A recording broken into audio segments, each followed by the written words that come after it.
Hello, I'm DK and welcome to the Bang Pagong Gaming Channel. In this episode, we will share some of the underrated games you can play on PlayStation 5. A game is said to be underrated if it's not as popular as its quality deserves. It can be regarded highly by the smaller group of people that do know and play it, but if you think it's not well known enough, you may say it is underrated. A game can also be deemed underrated if it gets a lot of undeserved hate from a large portion of people that have played it. This lists 7 of 13 of the best underrated games you can play on PlayStation 5. Hit that subscribe button to join us in exploring the vast world of PlayStation. Let's get it on. Enjoy! The video game Days Gone received a fair amount of criticism when it was published in 2019 because of the bothersome issues that detracted from the experience and gave the impression that the game was incomplete in some ways. It seems merited. The developers were able to correct the majority of the bugs because many of the issues raised had little to do with the game's premise or mechanics. Since then, a respectable number of players have tried the game and enjoy it for what it was created to be. Regardless of what the reviewers think, Bend Studio can be proud of its pure adrenaline-pumping zombie action.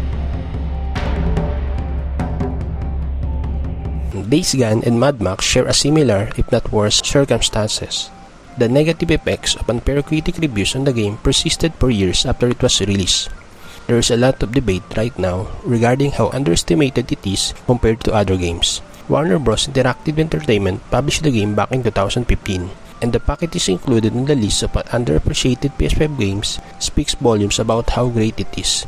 On a new generation console, the game looks fantastic. Feels like a new life has been brought into it, and this is how it was meant to be played from the start, rather than being outdated due to its age. The game's critics' main complaints were that the fighting was too easy and repetitive. While not the most difficult activity, combat is nevertheless incredibly rewarding. It resembles the Batman video games, although it has better visuals. Particularly in the game's stunning enormous open-world wasteland, the vehicular combat sequences are amazing. At the time the game's release, opinions on Kena Bridge of Spirits were quite divided. While critics appeared to be seeking things to criticize, gamers who play it found a lot to admire. Most of us might agree this game looks beautiful.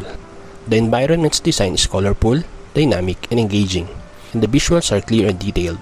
However, there were several unjustified complaints about the gameplay.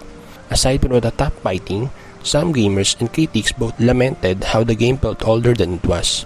Even while the complaints aren't entirely unfounded, they diminish the qualities that the game excels at. The story, the art direction of the game world, and the character design are all excellent. Another game that received positive reviews is Remnant from the Ashes. Yet despite how excellent it is, not nearly enough is said about it. The great looting system is featured in this third-person shooter. The game was press released by Perfect World Entertainment in 2019. However, a PS5 version with support for 4K 30fps and 1080p 60fps came out in 2021. Remnant is a Souls-like game with shooter components that allows you to simultaneously use 2 firearms. The melee action is similar to Souls games, but this one has a complex multiplayer system that enables players to cooperate and progress through the narrative together. This is a good choice if you want to explore an underappreciated game with a multiplayer system and a ton of content to offer. The action role-playing game Kingdom Come Deliverance was developed by Deep Silver, Sue Corporation, and a few other studios, and it was released by Warhorse Studios. The performance of the game is sufficiently improved even without an official PS5 upgrade. Some of the noticeable improvements include quicker loading times, improved textures and details, and smoother, more reliable 30 frames per second. The world building and visual direction in this game is top-notch. Even if you ignore the main story, it induces immersion in the manner that RPGs were meant to. Aside from the fact that the game does not receive enough attention, it has received some criticism for certain flaws. Many of these issues have already been resolved, but the harm has already been done. It is the result of getting reviews early in the lifespan of a game. Another example of a game that ought to have been far more well-known is Hellblade: Senua's Sacrifice. The publishers could have done a lot more with a bigger budget. When this game came out in 2018, critics gave it great ratings. A lot of the appreciation was due to the graphics and original plot. The game dives deeply into psychosis, a subject that's rarely covered in video games. Numerous gameplay elements directly portray the negative effects of the main character's mental condition on her. The controls are straightforward, the game interactions are engaging, and the puzzles perfectly balanced, being easy and difficult. However, the combat felt too simplistic and repetitive. Given that this is a story-driven game, the depth in combat and other active gameplay elements are just the right amount of variation.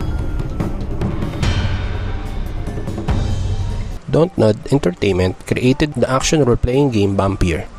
Focus Entertainment released the game in 2018, yet it is on our list because of a PS5 patch that enhanced performance on the new generation console. The update increases the resolution to 1440p and the frame rate to 60 FPS. Due to its limited funding, it didn't receive the publicity it deserved. The fact that the NPCs in this game appear dated is one easily admissible thing. Apart from it, it accomplishes all the important things correctly. Combat is entertaining and fast-paced, but it also earned a lot of unfair criticism from reviews. Although there are many dialogue choices throughout the game, they don't have an impact on how events turn out. The world building is solid, and the game setting of World War I London exudes the appropriate vibe. Your character is a doctor who has become a vampire and is attempting to get used to the new experience of being bloodthirsty rather than saving people. Vampire has a simple plot, and as long as you take it as such, you can have a good time with it. That brings us to the end of today's episode. Check out our other videos for more gaming content and recommendation. We hope to see you in part 2 of this series. Happy gaming!